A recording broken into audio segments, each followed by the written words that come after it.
Rutherford ने कहा after gold coil experiment कि एटम का जो सारा का सारा स्पेस रहता है वो क्या होता है, खाली। पिछले क्लास में सारी चीजें आप लोग को दे चुका हूं, ठीक है। Almost all the mass of the atom are and all the positive charges of an atom are concentrated in very small region, कि मतलब सारा का सारा मास और सारा का सारा पॉजिटिव चार्ज स्मॉल रीजन में कंसंट्रेटेड रहता है, जो कि सेंटर ऑफ स्फीयर के ऊपर कंसंट्रेटेड रहता है। और उसी स्मॉल कंसंट्रेशन जो रहता है उसे हम क्या कहते हैं, nucleus of an atom. Atom का न्यूक्लियस का कॉन्सेप्ट किसने दिया, रदरफोर्ड ने दिया। Almost all of the mass of the atom and all the positive charges of an atom are concentrated in a very small region known as atomic nucleus, ठीक है। फिर second था कि एटॉमिक एटम और nucleus के diameter के बारे में बताया। तो जो एटम का डायमीटर था वो 10⁻⁻, एटम का जो डायमीटर था 10⁻⁻10 मीटर था, और न्यूक्लियस और छोटा होगा तो उसका क्या था, नियरली इक्वल टू 10⁻⁻15 मीटर। जरूरी नहीं है कि 10⁻⁻15 ही होगा, हो सकता है किसी का 10⁻⁻30 हो, किसी का 10⁻⁻40 हो, किसी का -16 हो। या एटम का डायमीटर 10⁻⁻10 मीटर का हो, जरूरी नहीं है कि हर किसी का 10⁻⁻10 मीटर, पर किसी का 10⁻⁹ हो सकता है, किसी का 10⁻11। वो हमने क्लियरली इक्वल की वैल्यू रखी है। फिर उसके बाद क्या है कि जो नेगेटिव चार्ज पार्टिकल होते हैं जिसे कि हम इलेक्ट्रॉन कहते हैं, वो जो न्यूक्लियस के चारों ओर घूमते रहते हैं, और जो रिक्वायर्ड होता है किसी भी मोशन चारों ओर घूमते यानी सर्कुलर मोशन में घूमते रहते हैं, और उस सर्कुलर मोशन के लिए जो रिक्वायर्ड सेंट्रीफ्यूगल फोर्स की जरूरत होती है वो कौन देता है, attraction force between electron and nucleus. देखिए जैसे ये यहाँ पर न्यूक्लियस है, तो इलेक्ट्रॉन क्या इसके चारों घूमते रहते हैं, इलेक्ट्रॉन इसके चारों घूमते रहते हैं, तो इसको जो रिक्वायर्ड सेंट्रीफ्यूगल फोर्स की जरूरत रहेगा वो क्या देता है, इलेक्ट्रॉन नेगेटिव और ये पॉजिटिव। तो ये जो अट्रैक्शन फोर्स है ये क्या देता है, रिक्वायर्ड सेंट्रीफ्यूगल फोर्स, ठीक है। और हमेशा ये ध्यान रखना कि number of revolving electron is always to ये नंबर ऑफ रिवॉल्विंग, जितने इलेक्ट्रॉन रिवॉल्व कर रहे हैं उतना ही न्यूक्लियस क्या सेंटर में रहेगा, ताकि नेट समेशन हमारा पॉजिटिव और नेगेटिव को सम करके हमारे पास नेट क्या आ जाए, 0 आ जाए। हम बोलेंगे the number of revolving electron is equal to the number of positive charges in the nucleus, hence atom is electrically neutral, hence atom is electrically neutral, ठीक है। अब क्वेश्चन आता है ड्रॉबैक्स का, ये ड्रॉबैक क्या है, ठीक है। तो ड्रॉबैक के बारे में जब हम बात करते हैं तो आपको इलेक्ट्रोडायनामिक्स में जानते हैं कि एक्सेलरेटिंग बॉडी क्या एनर्जी रेडिएट करती है, एक्सेलरेटिंग बॉडी क्या होती है, एनर्जी रेडिएट करती है। तो अब यहाँ पर न्यूक्लियस है और जब इसके चारों घूम रहा है इलेक्ट्रॉन, तो ये क्या चारों घूम रहा है, क्या हो रहा है, एक तरह से चारों घूम रहा है, यानी सर्कुलर पाथ पर एक्सीलरेशन में रहेगा ही रहेगा। सर्कुलर पाथ पर कोई बॉडी चारों तरफ,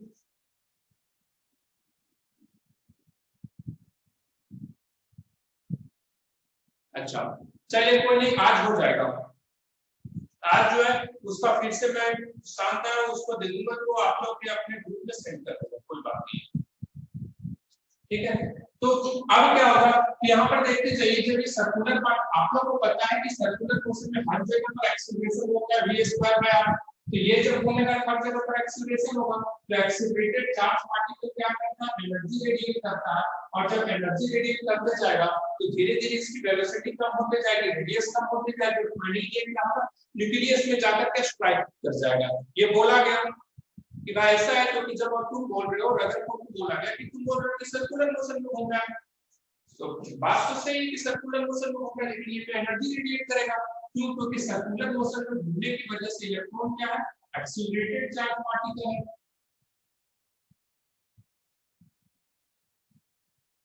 एक्सीलरेटेड चार्ज पार्टिकल, और आप लोग को फर्स्ट क्लास याद नहीं होगा जहां पर बोला था अगर चार्ज पार्टिकल रेस्ट में तो सिर्फ इलेक्ट्रिक फील्ड जनरेट कर रहा है, अगर यूनिफॉर्म मोशन में चल रहा है तो इलेक्ट्रिक फील्ड और मैग्नेटिक फील्ड दोनों जनरेट कर रहा है, और अगर एक्सीलरेटेड चल रहा है, एक्सीलरेशन में चल रहा है, तो इलेक्ट्रिक फील्ड, मैग्नेटिक फील्ड और एनर्जी रेडिएट कर रहा है, तीनों चीज प्रोड्यूस कर रहा है।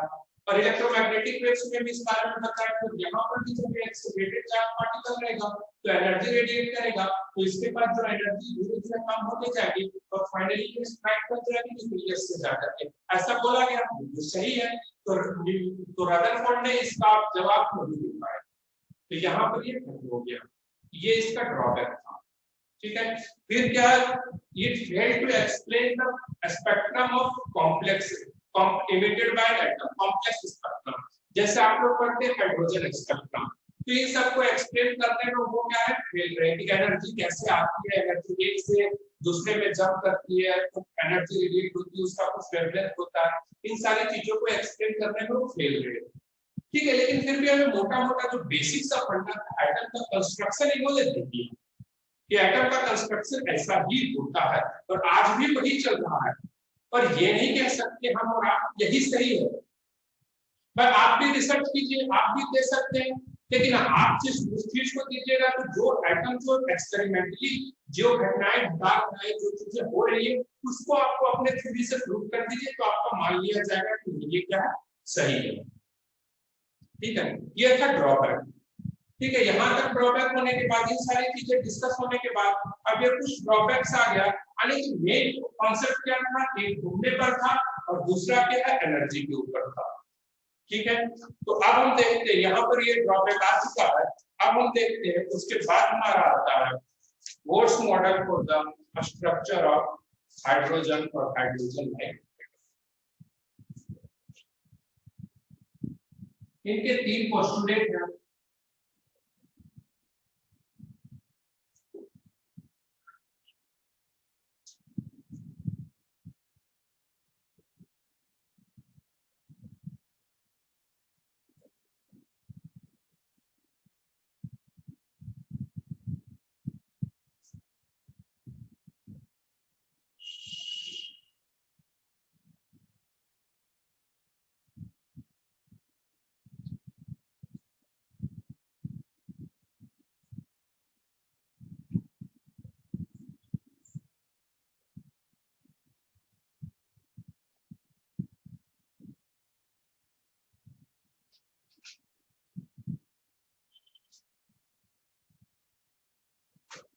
Bohr's model for the hydrogen and hydrogen like atom.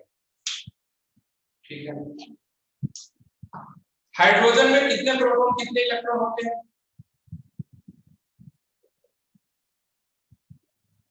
बताइए। एक प्रोटॉन एक इलेक्ट्रॉन। ऑब्वियस सी बात है, हाइड्रोजन में क्या होता है, एक प्रोटॉन और एक इलेक्ट्रॉन।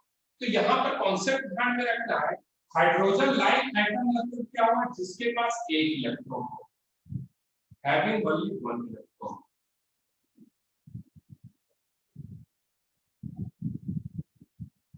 यहाँ पर भी जो डिस्कस करने जा रहे हैं, जिस मॉडल या जिस पोस्टुलेट के बारे में, उस पोस्टुलेट के नाम से जाना जाता है, वहां पर भी फाउंडेशन है, ये सिर्फ हाइड्रोजन लाइक एटम के लिए फुलफिल करता है।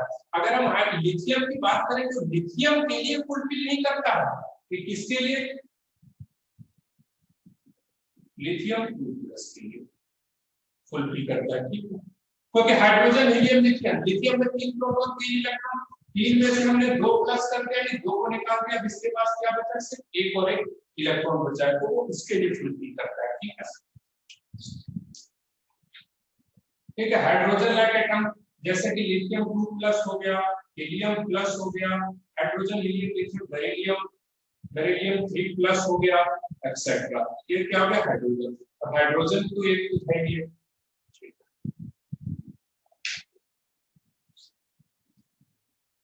तो फर्स्ट पोस्टुलेट इन्होंने क्या किया, पहले समझते हैं, उसके बाद फर्स्ट पोस्टुलेट बोला कि अगर ये कोई न्यूक्लियस है, किसी का भी न्यूक्लियस है, जेड, जेड उसका एटॉमिक नंबर हो गया, जेड, और इलेक्ट्रॉन इसके चारों तरफ घूम रहा है, एक ही इलेक्ट्रॉन की बात नहीं हो रही, एक सिंगल इलेक्ट्रॉन इसके चारों तरफ घूम रहा है। अगर ये v वेलोसिटी से घूम रहा है,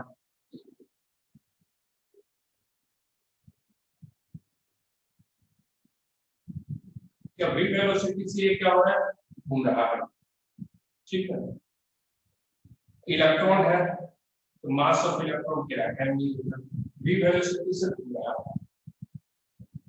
तो इसका सेंट्रीफ्यूगल फोर्स, जो इसका यहाँ पर अट्रैक्शन फोर्स रहेगा, ठीक है, ये जो इस डायरेक्शन में अट्रैक्शन फोर्स रहेगा, F electrostatic force attraction force रहेगा, वही इसका सेंट्रीफ्यूगल फोर्स को क्या करेगा, ओवरकम करेगा। यानी कि रिक्वायर्ड सेंट्रीफ्यूगल फोर्स कौन देता है, ये अट्रैक्शन देता है, ठीक है। ये हम क्या करते हैं, फर्स्ट न्यूक्लियर मॉडल करता है। An atom consists of a very small central core called the nucleus. The nucleus carries all the positive most of the mass of an atom. ठीक है, ये होता है electrons revolving around the nucleus in circular path. Centripetal force required for the circular motion is provided by the electrostatic force of attraction between the electrons and nucleus. मतलब कि जो circular path पर electron घूम रहा है, कि क्यों रुका हुआ है यहाँ पर, कि ये जो अट्रैक्ट कर घूमने की वजह से बाहर की तरफ सेंट्रीफ्यूगल फोर्स लगेगी बाहर की तरफ, वो सेंट्रीफ्यूगल फोर्स कौन दे रही है, इलेक्ट्रोस्टैटिक फोर्स दे रहा है, ठीक है। तो हम यहाँ पर लिख सकते हैं F electrostatic is equal to F centrifugal force. तो F इलेक्ट्रोस्टैटिक क्या हो गया, F इलेक्ट्रोस्टैटिक के लिख सकते हैं, K Q1 × R स्क्वायर होता है। Q1 क्या हो गया, Z × E। Z क्या हो गया, एटॉमिक नंबर में हाइड्रोजन लेंगे तो 1 लिखेंगे, हीलियम के लिए 2 लिखेंगे, लिथियम के लिए 3 लिखेंगे, बेरिलियम के लिए 4 लिखेंगे, जो भी रहेगा K Z E। और इलेक्ट्रॉन के ऊपर के लिए E लिखिए, और अपन यहाँ पर किसी भी NH के लिए हम निकाल रहे हैं Rn का स्क्वायर। कोई भी NH सर्कुलर ऑर्बिट का हम रेडियस लिख करके चाह रहे हैं, किसी भी NH। सेंट्रीफ्यूगल फोर्स क्या हो जाएगा, M क्या, किसको रिप्रेजेंट कर रहे हैं यहाँ पर, मास ऑफ इलेक्ट्रॉन, ठीक है, ध्यान दीजिएगा, मास ऑफ इलेक्ट्रॉन Vn का स्क्वायर, मतलब किसी भी एटम ऑर्बिट में तो Vn हम लिख देंगे, पर क्या जरूरत है कि फर्स्ट को ही लेकर के चल रहे हैं, किसी भी एटम को लिख रहे हैं mVn² r, ठीक है।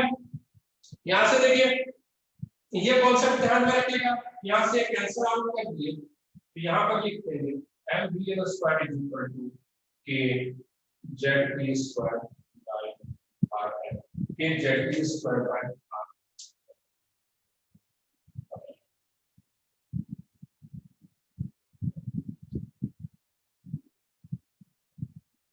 k Z e² by, ठीक है, mVn² = k Z e² by Rn। ये क्या है, first concept, first postulate of. हम यहाँ पर लिख सकते हैं फोर्स पोस्टुलेट,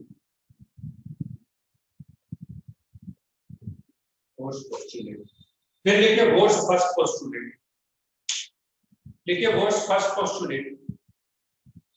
ये हाइड्रोजन लाइक एटम में लिख लीजिएगा, एटम वाली 1 electron, lithium 2 plus, helium plus, beryllium 3 plus, etc। और इसको अभी मैं भी दिखाऊंगा, इंग्लिश दिखाऊंगा, बोर्ड फर्स्ट पोस्टुलेट उसके बाद लिखिएगा।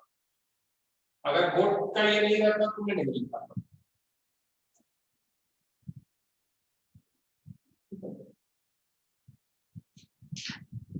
लिखिए फर्स्ट पोस्टुलेट, लिखिए electrons revolve around the nucleus, electrons revolve around the nucleus,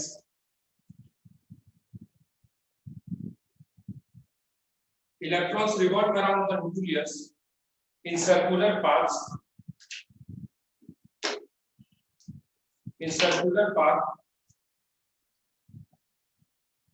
full stop, circular paths, full stop. The centripetal force required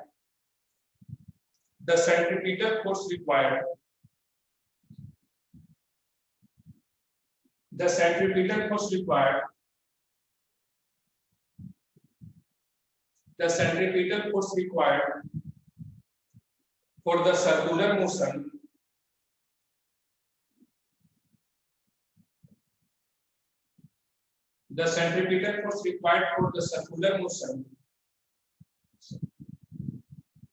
is provided by the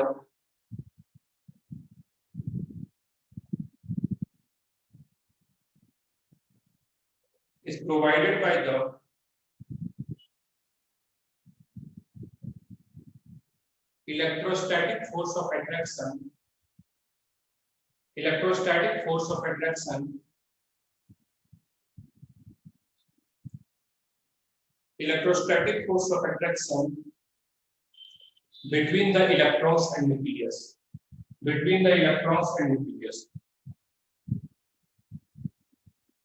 Between the electrons and nucleus.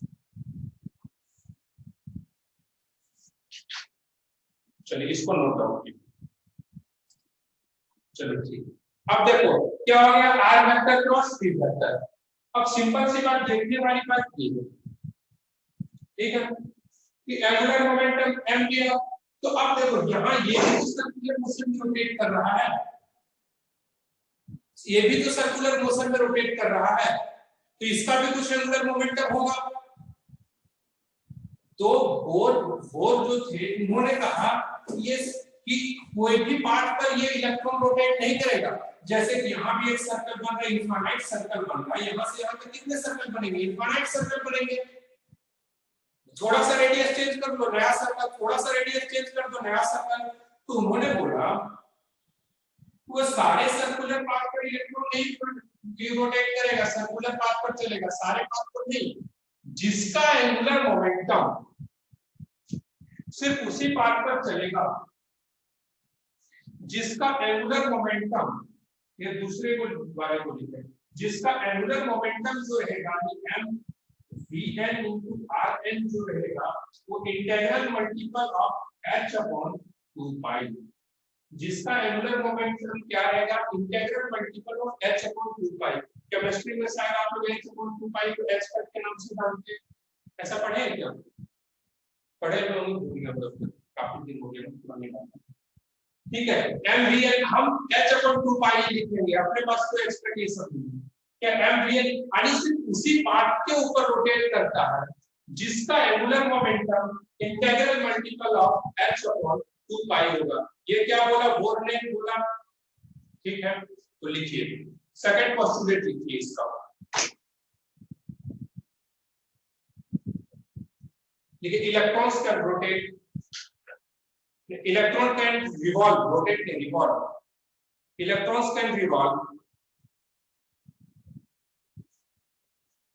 only in those orbits, only in those orbits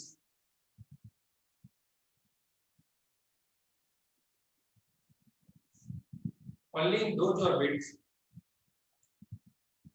for which the angular momentum, for which the angular momentum, for which the angular momentum, for which the angular momentum of an electron, for which the angular momentum of an electron is an integral multiple of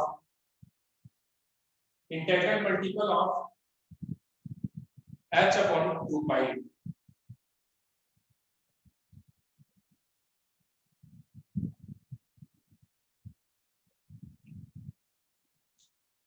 यही हो गया, हम यही लगा here n is principal quantum.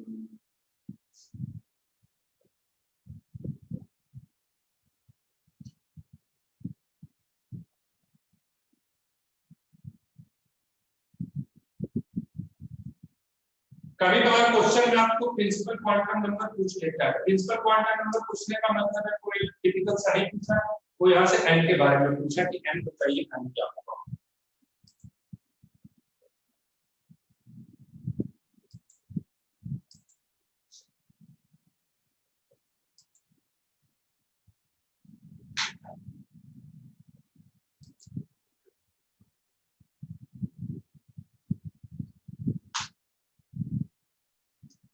Sir बोलिए. Sir ये जो mv angular momentum है ये तो सिर्फ ऑर्बिट पर थोड़ी डिपेंड करेगा, ये तो मतलब वेलोसिटी तो इलेक्ट्रॉन की होगी. हाँ देखो वेलोसिटी हर ये के साथ में चेंज होगी ना, हर ऑर्बिट की अलग अलग वेलोसिटी होगी. एक ऑर्बिट की एक वेलोसिटी होगी, ठीक है, एक ऑर्बिट की वेलोसिटी फिक्स रहेगी.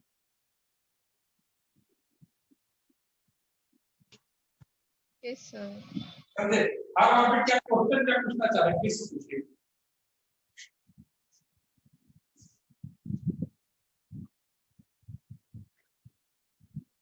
एक बार फिर से रिपीट कीजिए।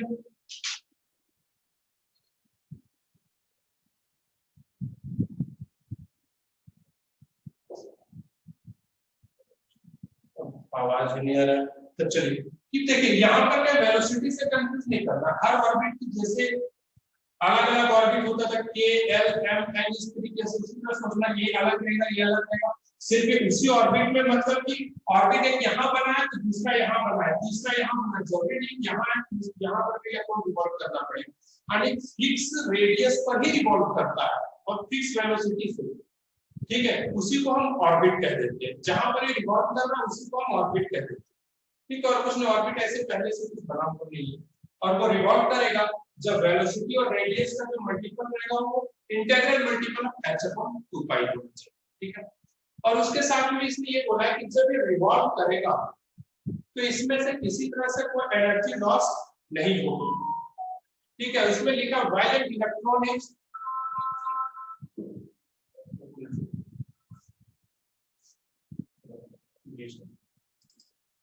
तो हम बोल रहे थे कि while an electron is revolving in an orbit, it neither gains nor loss of energy, मतलब ना तो जब ये ऑर्बिट में घूम रहा होता है, जैसे एक ऑर्बिट में ये रिवॉल्व कर रहा है, तो यहाँ पर ना तो ये एनर्जी का लॉस करेगा ना ही गेन करेगा, ठीक है। ये गेन कब करेगा, जब और आकर के इसको हीट करेगा नेक्स्ट हायर स्टेट में जाने के लिए, तो ही वो गेन करेगा, और लॉस कब करेगा, जब इसको लोअर स्टेट में जंप करना होगा तो लॉस करके उससे लोअर स्टेट में जाएगा।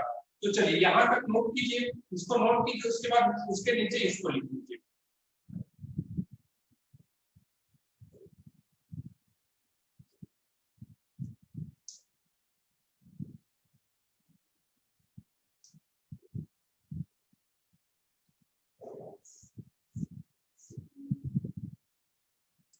लिखिए, नोट देकर कीजिए।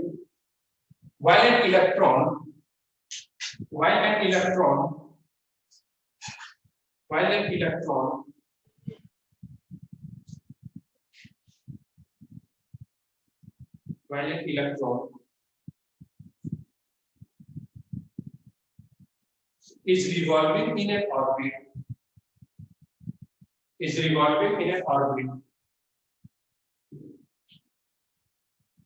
is revolving in an orbit comma, it neither gains GAINS, neither gain nor lose nor losses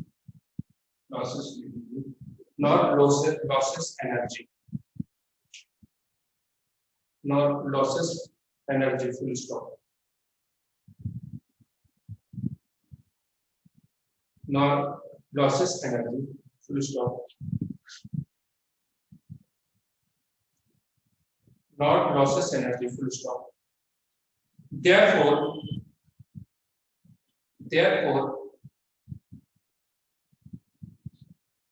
comma, these orbits are called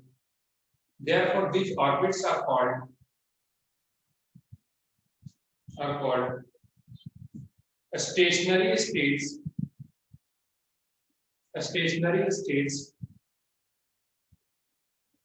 or non-radiating states.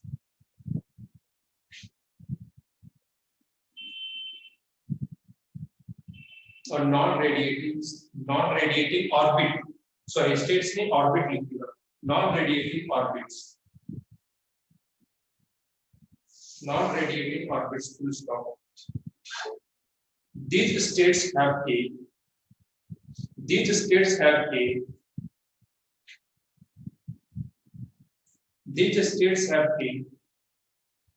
definite total energy.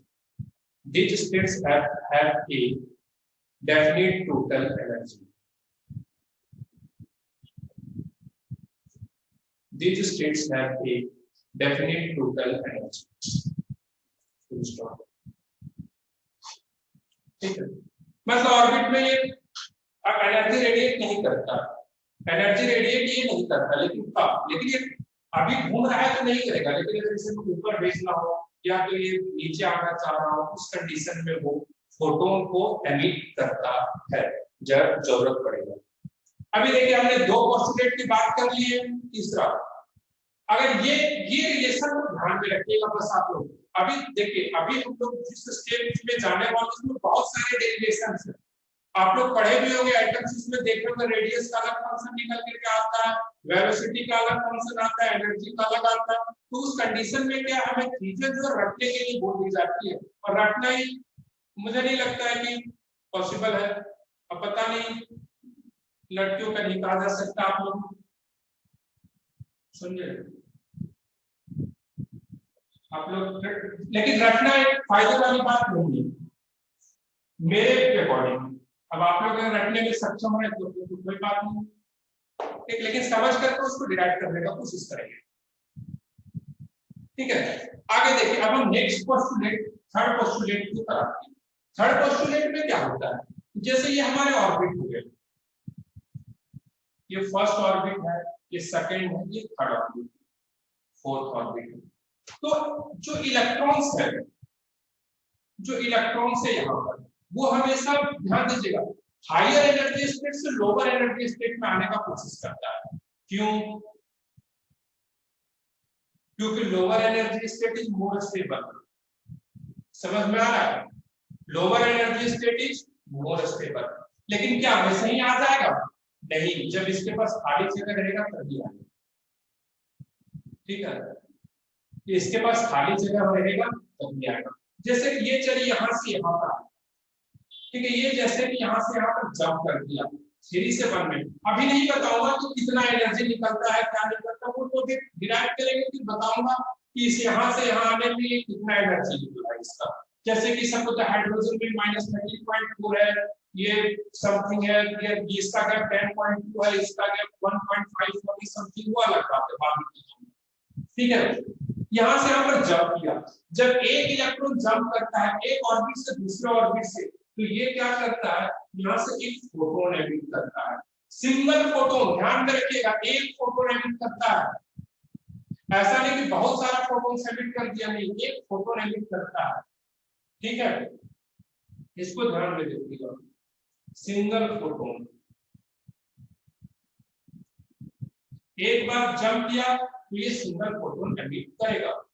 तो जब ये जो फोटोन रहेगा इसकी एनर्जी कितनी रहेगी भाई, इसकी एनर्जी माइनस इसकी एनर्जी, तो ये क्या हो जाएगा, ई मतलब इसको हम बोल सकते हैं, ये मान लो N1 है और ये N2 है, इसकी एनर्जी हो जाएगी E N2 माइनस N1, ठीक है, is equal to delta E.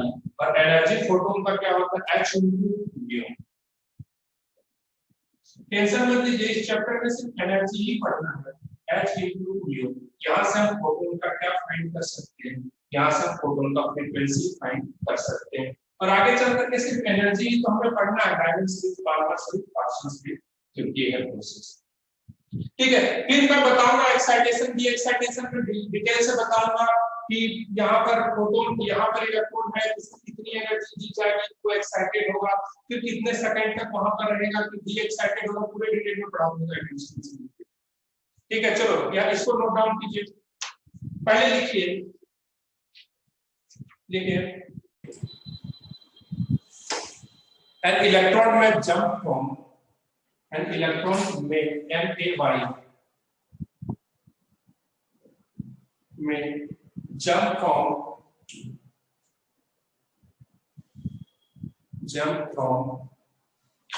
an orbit of higher energy,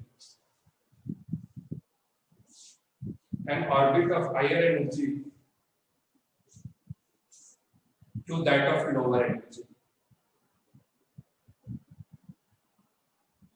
An orbit of higher energy to that of lower energy.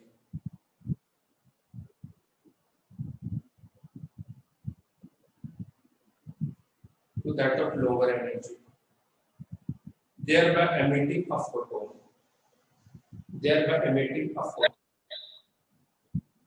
Sir lower energy के बाद क्या है? Higher energy to that of lower energy, thereby emitting a photon. अरे higher से lower energy में आता है क्या, फोटोन को एमिट करके, emitting a photon,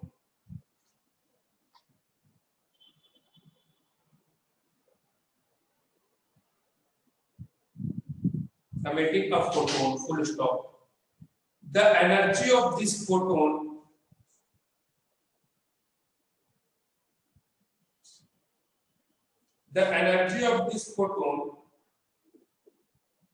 is equal to the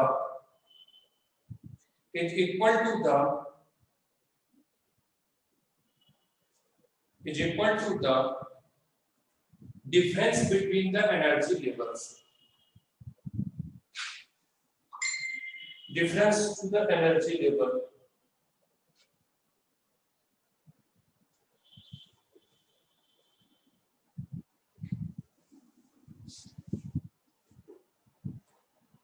भाई वो सामने आएगा कुछ ना, अच्छा इधर किनारे पे है थोड़ा, ठीक है ठीक है. The energy of this photon is equal to the difference between the energy levels. यहाँ तक हो गया? Yes sir. And full stop. The frequency of the photon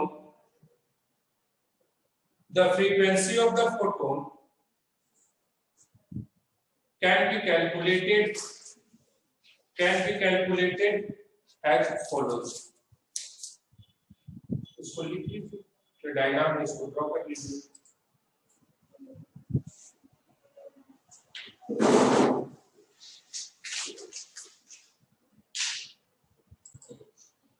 ठीक है, n स्क्वायर h स्क्वायर, तो यहाँ पर r n इक्वल टू क्या हो गया, h square upon 4 pi square m k p square into n square by z.